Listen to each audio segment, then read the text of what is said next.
ఈ రోజున వారు నిద్రించిన వారుగా మన మధ్యన ఉన్నారు. ఏమిటండి చనిపోయారు కదా నిద్రించారు అంటున్నారు? పడుకుంటే మరలా లేచేవారిని నిద్రించారంటారు కదా, మరి చనిపోయారు కదా ఇంక లెగరు కదా అని అంటే, దేవుని వాక్యము ఇందాక తల్లిగారు చెప్పిన రీతిని బట్టి కూడా దేవుని వాక్యాన్ని బట్టి మనం జ్ఞాపం చేసుకున్నది ఏమిటంటే, మొదటి దశలోనికి రాసిన పత్రిక 4వ అధ్యాయము 13వ వచనం నుండి కూడా మనం జ్ఞాపం చేసుకుంటూ ఉంటే అక్కడ కొన్ని విషయాలు కనబడుతూ ఉంటాయి.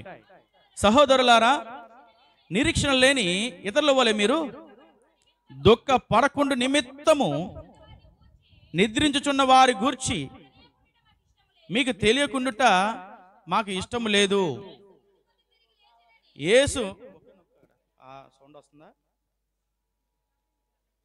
యేసు మృతునంది తిరిగి లేచినని మనము నమ్మిన ఎడల అదే ప్రకారము యేసునందు నిద్రించిన వారిని. చాలండి, దేవుని స్తోత్రం కలుగును గాక. సమయం లేదు కాబట్టి నా మాటలు త్వరగా మాట్లాడడానికి ఇష్టపడుతున్నాను. మీరు త్వరగా వినడానికి ఇష్టపడండి. అలాగే ఈ రోజున దేవుడు మాట్లాడుతున్నాడు, కుటుంబీకులారా మీరు దుఃఖించవలసిన అవసరము లేదు, మీరు బాధపడవలసిన అవసరము లేదు, మీరు రోధించవలసిన అవసరము లేదు. ఎందుకు లేదు అని దేవుని వాక్యం సెలవిస్తుంది అని అంటే, వారికి ఒక నిరీక్షణ ఉంది. ఏమిటి ఆ నిరీక్షణ అంటే, వారు ప్రభుని యేసుక్రీస్తు వారిని నమ్మారు, ఆయనలో బాప్తిసం పొందారు, ఆయనలోనే మరణించిన వారిగా ఉన్నారు. ఎప్పుడైతే ప్రభుని యేసుక్రీస్తు వారు రెండోసారి ఈ లోకానికి వస్తారో, ఆయన వచ్చినప్పుడు ముందుగా చనిపోయిన వారు లేపబడతారండి. అందుకే ఈ క్రైస్తవ్యంలో మనిషి చనిపోయిన తరువాత ఆ శరీరాన్ని అంతగా భద్రపరుస్తానికి ప్రయత్నాలు చేస్తారు. వేరే విధానాల్లో ఏం చేస్తారంటే, మట్టిలోనే దాన్ని నేరుగా ఆ శరీరాన్ని కలుపుతుంటారు, లేదా అగ్నిలో దహనం చేస్తూ ఉంటారు. కానీ క్రైస్తవంలో శరీరానికి చాలా ప్రాముఖ్యత ఇచ్చి శరీరాన్ని చాలా చక్కగా అలంకరిస్తారు. ఎందుకంటే బలహీనమైనది బలముగా, అసహ్యమైనది ఘనహీనమైనది మహిమగా తిరిగి లేపబడుతుందండి. ఎప్పుడు అనంటే, ప్రభుని యేసుక్రీస్తు వారు రెండవసారి వచ్చేటప్పుడు ఈ శరీరము మనకు అసహ్యంగా కనిపిస్తుంది.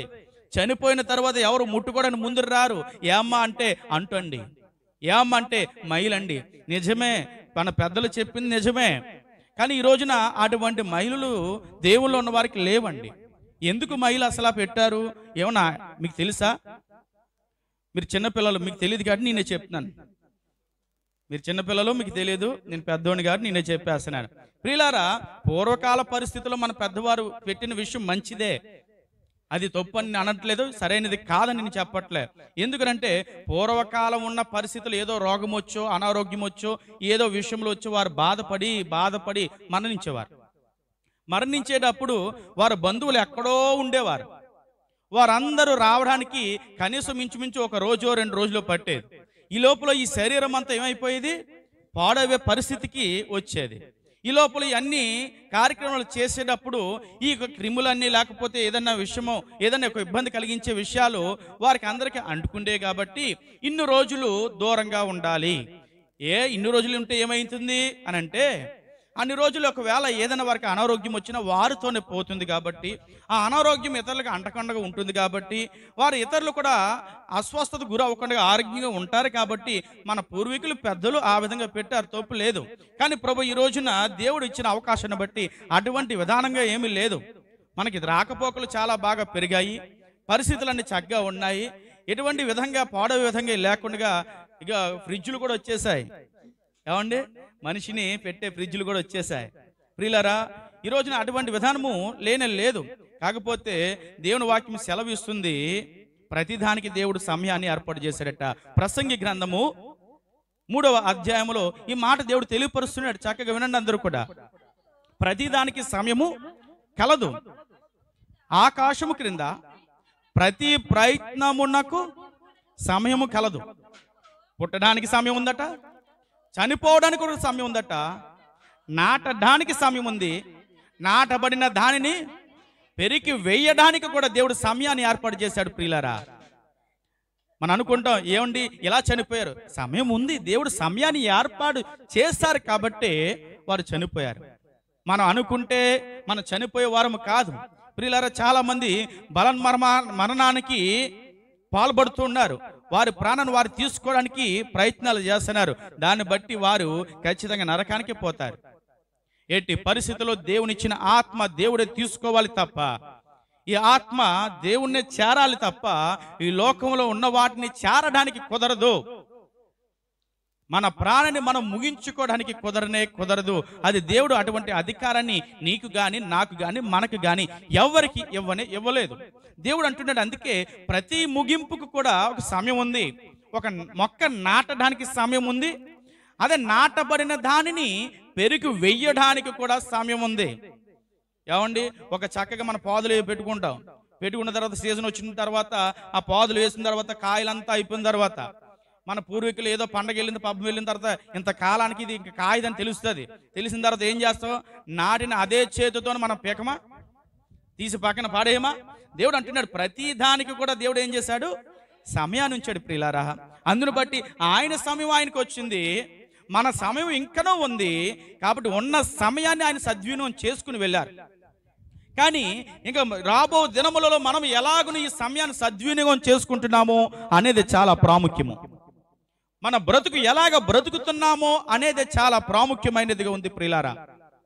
మన జీవితాన్ని ఎలాగును ఇతరులకు మేలైనదిగా నడపాలని ఆశపడుతున్నామో అనే దాని మీద ఆధారపడి ఉంది మన జీవితము.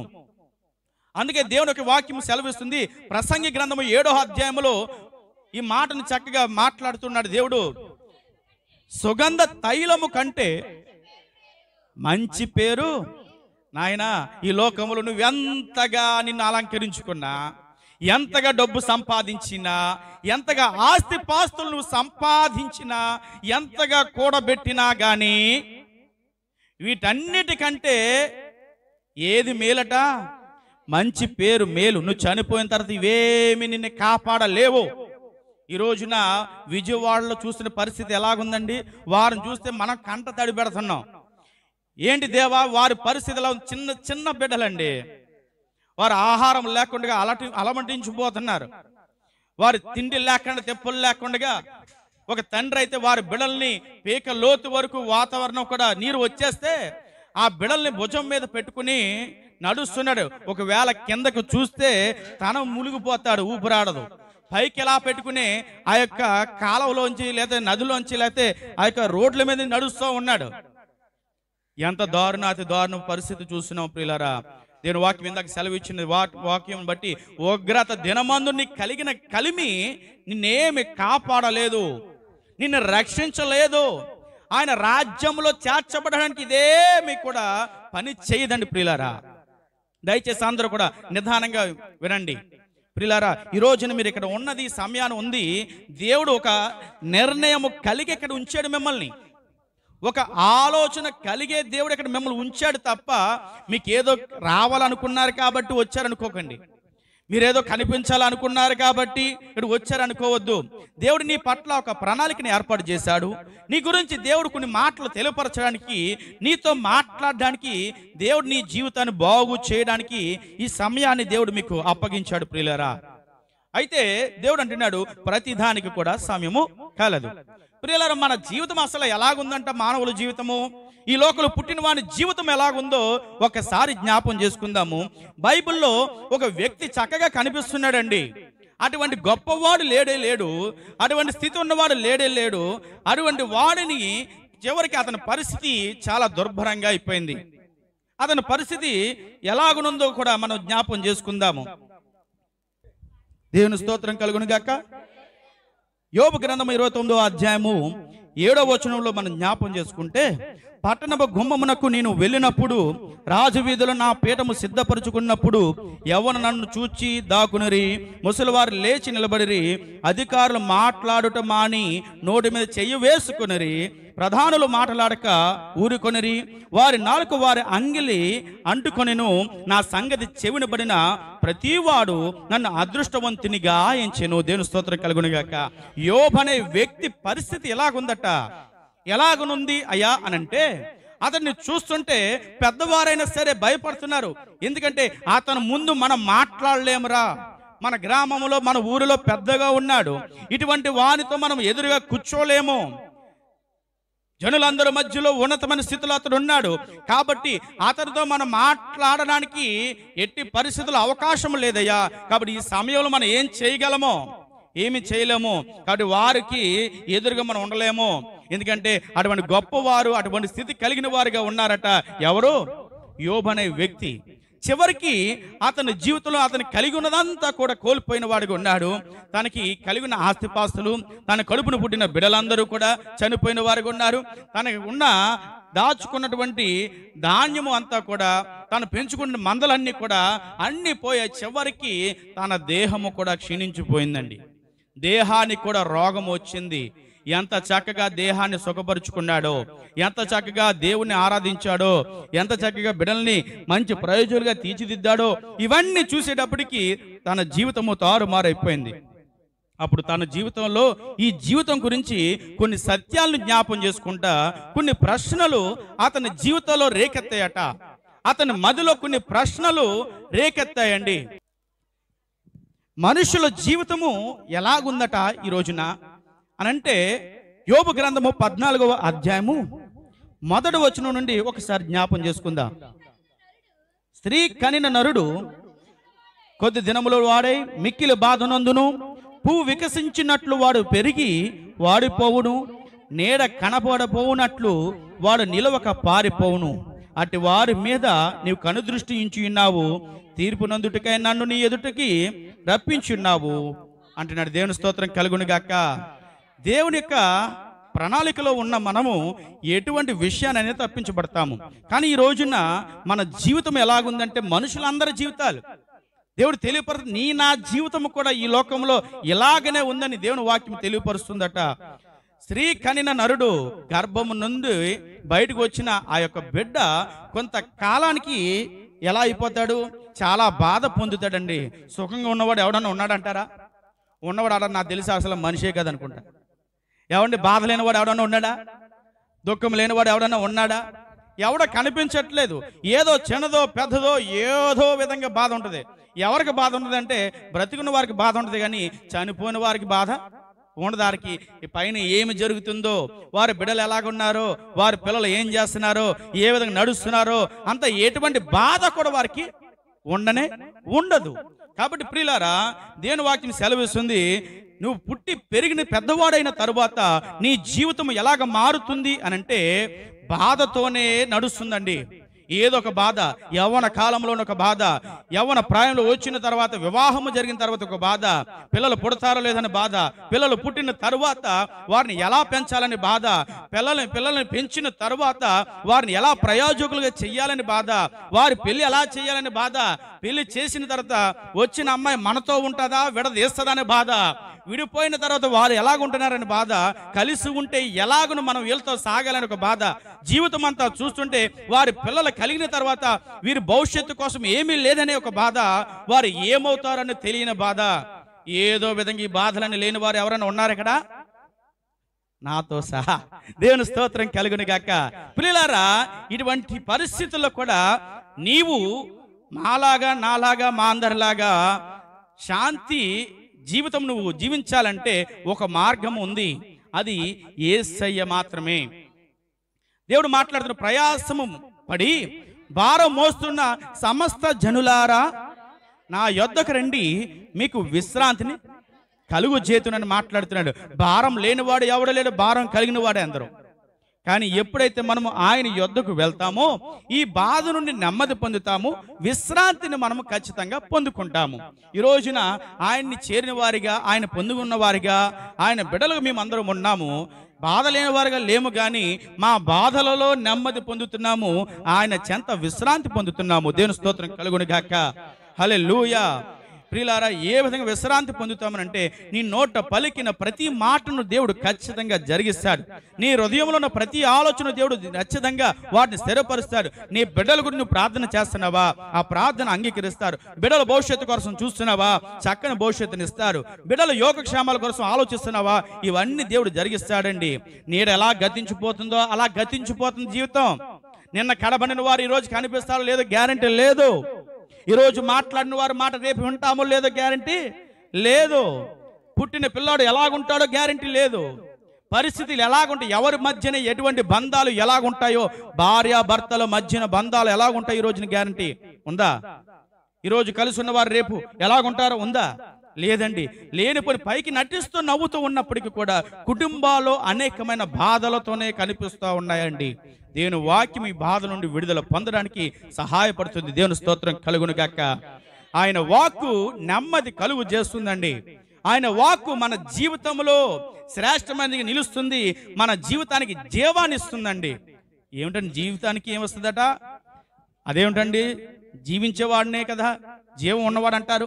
ప్రియులారా, బ్రతుకున్న జీవక్షావాల్లాగా మనం బ్రతకట్లేదా? పైకి అందరూ ముందే నవ్వుతున్నట్లుగా, ఎవరు లేకపోతే ఏడుస్తున్న మన జీవితాలు, ఎన్నో రాత్రులు ఎన్నో కన్నీరుతో గడిపిన రోజులు మన హృదయాల్లో మన జీవితాల్లో ఇంకా గుర్తుకు రావట్లేదా? ఖచ్చితంగా ఉన్నాయి ప్రియులారా. కానీ యేసయ్య వాక్కు కనుక నీ జీవితంలో ఉంటే అటువంటి జీవితాన్ని సైతము కూడా దేవుడు మార్చగల సమర్థుడు నా యేసయ్య. దేవుని స్తోత్రం కలుగును గాక. నమ్ముడు నీ వంతైతే నమ్మువానికి సమస్తము కూడా సాధ్యమే. నమ్ము. ఈ రోజున అడప రాముడు గారు వారు నమ్మారు, వారి జీవితంలో ఉన్నదాన్ని తృప్తి పొందారు వారు. నిజంగా ఒకవేళ మనం అటువంటి పరిస్థితులు ఉంటే మనం అనుకుంది ఎన్నెన్నో మాట్లాడదాము, కానీ వారి కలిగిన కొద్దులోని దేవుడు తృప్తి కలిగించాడు. నిజమైన ధనవంతుడు ఎవడో తెలుసా మీకు? ఈ లోకంలో ఉన్నవంతా కలిగిన దానికంటే కూడా వాడు ఉన్న దాంట్లోనే తృప్తిగా తిని సంతోషించేవాడే నిజమైన ధనవంతుడండి. దేవుని స్తోత్రం కలుగును గాక. అటువంటి తృప్తి ఎక్కడ దొరుకుతుందయ్యా అని అంటే దేవునిలో దొరుకుతుంది, యేసయ్యలో దొరుకుతుంది. ఈ రోజున మన అందరి పరిస్థితి కూడా ఎరుగున్న దేవుడు ఆయనే కదా. నీ స్థితిగతులన్నీ ఎరుగున్న దేవుడు ఆయనే కదా. నువ్వు కనుక నీ జీవితాన్ని ఆ చేతిలో పెడితే నీ జీవితాన్ని చక్కదిద్దగల సమర్థుడు ఆ యేసయ్య. దేవుని స్తోత్రం కలుగును గాక. ప్రియులారా, ఇక్కడ ఒక ఆలోచన వచ్చింది. అయ్యా, ఇటువంటి పరిస్థితులన్నీ కనబడుతున్నాయి, నా జీవితం చూస్తే యుద్ధ దినముల్లాగా ఉన్నాయి, నా ప్రయత్నాలు చూస్తుంటే ఏం అర్థం కావట్లేదు. ఒక ఆలోచన వచ్చింది.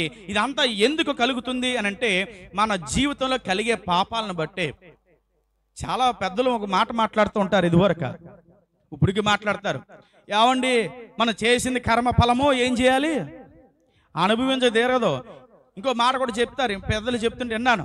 ఇదివరకట ఏదో ఏడూరులో ఏరిల్లో తిరిగి వచ్చేదట, ఇప్పుడు ఎలా తిరిగి వస్తుందంట? మనం చేసిన పాప ఫలితము మన చుట్టే తిరిగి వచ్చేస్తుంది. అంత కాలం లేదు, అంత స్పీడ్ అయిపోయి మనకు అన్ని స్పీడ్గా కావాలి కదండి. ఇంట్లో ట్యూబ్లైట్ లేట్గా వెలుగుతుంటే ఏం చేస్తున్నాం? మార్చేలేదా? ఇంట్లో టీవీ ఆన్ చేసిన వెంటనే పావు గంటకి వెలిగిందంటే మనం మార్చేయట్లేదా? స్టవ్ త్వరగా ఉడగట్లేదంటే మార్చేయట్లేదా? బండి స్లోగా వెళ్తుందంటే మార్చేయట్లేదా? ఫోను స్లోగా పనిచేస్తుందంటే మార్చేయట్లేదా?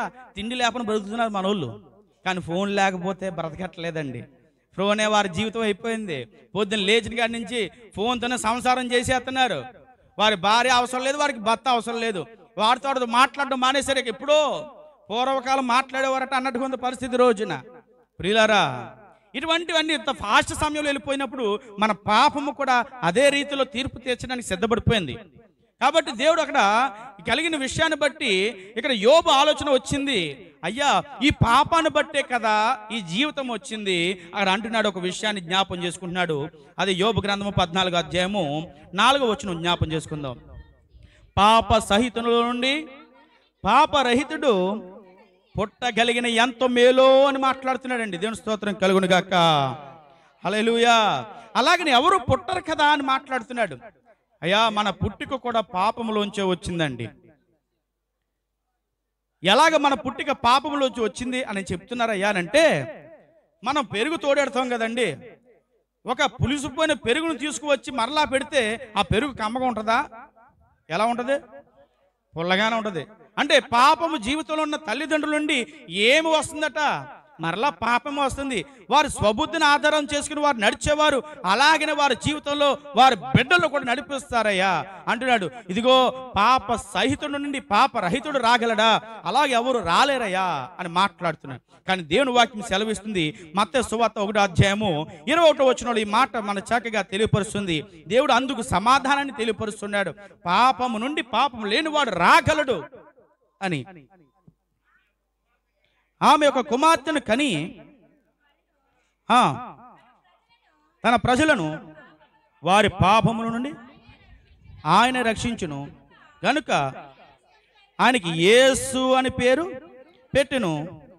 ఇదిగో కన్యక గర్భవతి అయి కుమారుని కనును, ఆయనకు ఇమ్మానుయేలును పేరు పెట్టుదురు. దేవుని స్తోత్రం కలుగును గాక. పాపము లేకుండా కన్య మరియ గర్భము నుండి ఆయన జన్మించిన వాడిగా ఉన్నాడండి.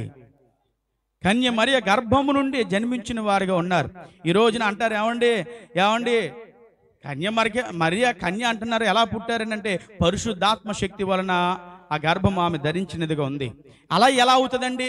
మీరు ఎంత అటకారంగా చెప్తున్నారో, ఎంత చెప్తుంటే ఎంత మాకు వినడానికి నవ్వు వస్తుందో. అంటే చాలా చాలా విషయాల్లో అలాగ పుట్టారు, ఎలాగ పుట్టారు, ఎలా చేశారనే విషయాలు మనం నమ్ముతున్నాం, విన్నాము.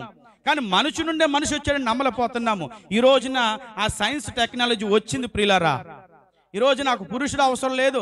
డాక్టర్ గారి దగ్గరికి వెళ్ళిపోతే ఒక స్త్రీ గర్భంలోనే ఆ పిండాన్ని ఇంప్లాంట్ చేస్తున్నారు. పురుషుడు ఒక అవసరత లేకుండానే డాక్టర్లు ఆర్టిఫిషియల్గా తల్లిని ఒక స్త్రీని గర్భము దాల్చే విధంగా ప్రయత్నాలు వచ్చేసాయి. చూసారా సైన్స్ టెక్నాలజీ ఎంత ముందుకు వెళ్ళిపోయిందో? దేవుని వాక్యము ఏదైతే చెబుతుందో దాన్ని నిజమని సైన్స్ నిరూపిస్తుందండి. దేవుని స్తోత్రం కలుగును గాక. దాన్ని ఇన్విట్రో ఇన్వివో టెక్నాలజీ అంటారండి. దాని ఎంబ్రియోని అంతా డెవలప్ చేసి అందులో పెట్టిన తర్వాత నెలలు నిండిన తర్వాత శిశువుగా వస్తున్నారు. ఒక మగబిడ్డగా ఆడబిడ్డగా వస్తున్నారండి. ఈరోజు నా యొక్క టెక్నాలజీ ఉంది. ప్రతి డాక్టర్ని అడిగినా కానీ చెప్తారు. దేవుని స్తోత్రం కలుగును గాక. ప్రియులారా, ఇక్కడ మరొక ఆలోచన కలుగుతూ ఉంది. అయ్యో, ప్రభుని యేసుక్రీస్తు వారు ఈ లోకానికి పాపం లేనివాడిగా వచ్చాడు. ఎందుకు ఆయన ఈ లోకానికి వచ్చాడు అని అంటే మన పాపములన్నిటిని కూడా పరిహరించడానికి ఆయన వచ్చాడు. మన పాపములన్నిటిని కూడా ఆయన భుజం మీద వేసుకోవడానికి వచ్చాడు. మనకు బదులుగా మరణించడానికి వచ్చాడు. మన పాపము కొట్టివేయబడడానికి ఆయన వచ్చాడు. పాపం లేనివాడిగా ఆయన శిలువ మరణము పొంది శిలువ మీద తన ప్రాణాన్ని అర్పించిన తర్వాత తన రక్తాన్ని, పరిశుద్ధ రక్తాన్ని ప్రోక్షించిన వాడిగా ఉన్న తర్వాత ఆయన తిరిగి 3వ రోజున లేచారు. మరణం మీద విజయాన్ని పొందిన వాడిగా ఉన్నాడు. ఎవరైతే ఆయన నమ్మి ఉన్నారో, విశ్వాసం ఉంచారో వారు తిరిగి లేపబడతారు, రక్షించబడతారు, ఆయన రాజ్యంలో చేర్చబడతారు. దేవుని స్తోత్రం కలుగును గాక. హల్లెలూయా. ప్రియులారా, ఇంకొక ఆలోచన అతనికి వస్తూ ఉంది. అంటున్నాడు, మన యొక్క జీవితం ఎలాగుంది అని అంటే 90వ కీర్తన 10వ చరణంలో ఉంటుంది మాట, మా ఆయుష్కాలము 70 సంవత్సరాలే, ఇంకా అధికంగా బలం ఉంటే కనుక 80 సంవత్సరాలు. ఆయనను ఏమండి మనకు బలం ఉంటే ఒక 80 సంవత్సరాలు, 90 సంవత్సరాలు, 100 సంవత్సరాలు బ్రతుకుతామో. ఈ బ్రతికిన మనకి ఆయాసము, దుఃఖము అంతా పాయాసమేనండి, నీరసమే. ఎంత బలం ఉన్నా, ఎంత శక్తి ఉన్నా ఏమొద్దండి, ఎప్పుడు చస్తాడా వీడు అని చూస్తూ ఉంటారు. నీ కడుపును పుట్టిన బిడలే, ఎవరు అక్కర్లేదు, బయట వాళ్ళు అక్కర్లేదు, నీ కడుపును పుట్టిన బిడలే. ఎప్పుడు వీడు చస్తే కానీ మనకు ఆశ రాదు. వీడిని చూడలేకపోతున్నామే, మంచం మీద సేవలు చేయలేకపోతున్నామే అనేక ఆలోచన ఈ రోజున ఎంతమందిలో లేదండి? మనం చూస్తున్న వారందరి మధ్యలో ఈ ఆలోచన కనబడట్లేదా? ఇదివరకు ఎక్కడో అట అనేవారు కానీ ఇప్పుడు ఇక్కడెక్కడే అట అన్నట్టుగా ఉందండి పరిస్థితి. వారి పిల్లలకు అంటున్నారు, పెద్దవారు చేసిన వారు ప్రయోజకులు చేసిన తర్వాత తల్లిదండ్రులే వారికి భారం అయిపోతున్న వారు ఉన్నారు. ఎప్పుడు చేస్తాడరా వీడు అని చూస్తున్నారు. ఎందుకంటే వాడి అవసరత లేదు కనుక. వాడు పెద్దవాడు అవడానికి కావాలి, పెరిగి వారికి సంపాదించిన తర్వాత వారి యొక్క ఆస్తిపాస్తులు సమకూర్చడానికి కావాలి, వాడి పెళ్లి చేయడానికి కావాలి, వాడి మంచి చెడ్లు చూడడానికి కావాలి. అంత వారికి అనారోగ్యం వచ్చిన తర్వాత ఉపయోగం లేనప్పుడు తల్లిదండ్రులు అవసరం లేని పరిస్థితి రోజున కనబడుతుంది ప్రియులారా. ఇటువంటి పరిస్థితి కనబడుతున్నప్పుడు తనకు ఒక మాట మాట్లాడుతున్నాడు. యోబు గ్రంథం 16వ అధ్యాయము 22వ వచనంలో అంటున్నాడు, నేను తిరిగి రాని లోకాన్ని వెళ్ళిపోతానయ్యా, ఈ లోకం నాకు అవసరం లేదు, ఈ లోకాన్ని నేను తిరిగి వస్తే నాకు ఇటువంటి శాపమే, ఇటువంటి బాధ నాకు కనబడుతుంది, కాబట్టి తిరిగి రాని లోకానికి నేను వెళ్ళిపోతే నాకు ఎంత మేలో అని అనుకుంటున్నాడండి. దేవుని స్తోత్రం కలుగును గాక. ఈ మాట మాట్లాడుతూ మరలా ఆలోచన కలిగింది. ఏమండి, మూలన కూర్చున్న ముసలమ్మకైనా బ్రతకాలని ఆశ ఉంటుందా, చచ్చిపోవాలని ఉంటుందా? ఏమని చెప్పండి, ఎవరన్నా చచ్చిపోవాలనుకుంటారా? డాక్టర్ గారు అమ్మ రేపు మాప అన్నప్పుడు, బాబా ఇంకో ఇంజక్షన్ చెయ్యి, ఇంకో 10 రోజులు బతకాలి, నేను నా ముదిమనవును చూడాలని ఎత్తుకోవాలి బాబా అని చెప్తారండి. అలా చెప్పిన వారే కదండి, అనలేదా? ఇంకెందుకు వచ్చింది అంటారు ఉత్తప్పుడు. బాబా నేను వెళ్ళిపోతాను బాబా కనిపించినప్పుడు, ఇంకా నీకు నాకు సంబంధం లేదు బాబా, రుణాలను నోకలన్నీ చెల్లిపోయినాయి అని అంటారండి. ఆ డాక్టర్ గారు వచ్చి, అయ్యా ఇంకా పరిస్థితి అయిపోయింది, 2-3 రోజుల్లో ఇంకా సిద్ధపడిపోండి, అందరూ కౌరెట్టండి అన్నప్పుడు అంటారు, బాబా ఇంకో 2 ఇచ్చేసి చేస్తే ఇంకో 2 రోజులు బతుకుతాను కదా అంటారండి. ప్రియులారా, అంటే మనుషులు ఒక తీపి ఉంది ప్రాణం అంటే. ఇంకా బ్రతకాలని ఆశ ఉంది. ఈ యోబు గారు అనుకున్నాడు తిరిగి రాని లోకాన్ని వెళ్ళిపోతే చనిపోతే మేలు కదా అనుకుంటున్నాడు. కానీ తనలో ఒక ఆశ వచ్చింది అంటున్నాడు. అదే యోబు గ్రంథము 16 అధ్యాయము 14 అధ్యాయము 14 వచనం చూద్దాము. మరణమైన తరువాత నరులు బ్రతుకుదురా, అలాగుండి నెలల నాకు విడుదల కలుగు వరకు నా యుద్ధ దినములన్నీ నేను కనిపెట్టుకుని ఉండును. దేవుని స్తోత్రం కలుగును గాక. ఆశ కలిగింది యోబు గారికి కూడా. నేను చనిపోయిన తర్వాత మరలా జీవం ఉంటే ఎంత బాగుండు, అంటే చనిపోయిన తర్వాత నేను మరలా బ్రతికితే ఎంత బాగుండును అని మాట్లాడుతున్నారండి. చనిపోయిన తర్వాత ఎవరన్నా బుద్ధి ఉన్నవాడు బ్రతుకుతాడా? ఆ మాట మాట్లాడతారా ఎవరన్నా? కానీ ప్రియులారా, దేవునికి వాక్యము సెలవిస్తుంది, అవును మరణము తర్వాత జీవితము ఉంది. చాలా మంది మాట్లాడుతుంటారు, పెద్దలు చెప్తుంటారు, మన పూర్వీకులు చెప్పారు, మంచిదే. వారు చెప్పిన సత్యము కూడా అదే. మరణము తర్వాత మరలా తిరిగి పుడతామండి. పుట్టకుండా ఉండం. పుట్టమా? ఏదో ఒక నల్లిగానో బల్లిగానో ఏదో ఒక జంతువుగానో పుడతాం అనేది కాదు. మనం మనిషిగా అవ్వండి, వేరే జంతువుగా మారము మనము. ఎందుకంటే వాటిలో ఎందుకు మారమనంటే వాటికి మనకున్న వ్యత్యాసం ఏమిటంటే ఈ ఆత్మ. మనుషులకి ఆత్మ ఉంది, మిగిలిన జీవులకి ఆత్మ అనేది లేదు. ఎక్కడన్నా చూసారా కుక్క ప్రేతాత్మ అయి తిరిగిందని? విన్నారా? ఎక్కడన్నా బల్లి ప్రేతాత్మ అయి తిరిగింది అని విన్నారా? లేదా ఏదో అయిందని విన్నారా? అవ్వబోయి. ఎందుకనంటే వాటికి ఏమి లేవు, ఆత్మ లేవు. మరి వాటికి మనకి ఉన్న వ్యత్యాసము తేడా ఏంటంటే దేవుడు మనకి ఆత్మని ఇచ్చాడండి. మనిషిగా పుట్టాలి. ఎలా పుట్టాలి? ఎలా పుడతాడంటే మరలా తిరిగి ఈ లోకంలో వారు మనవల రూపంలో కొడుకుల రూపంలో పుడతాడా?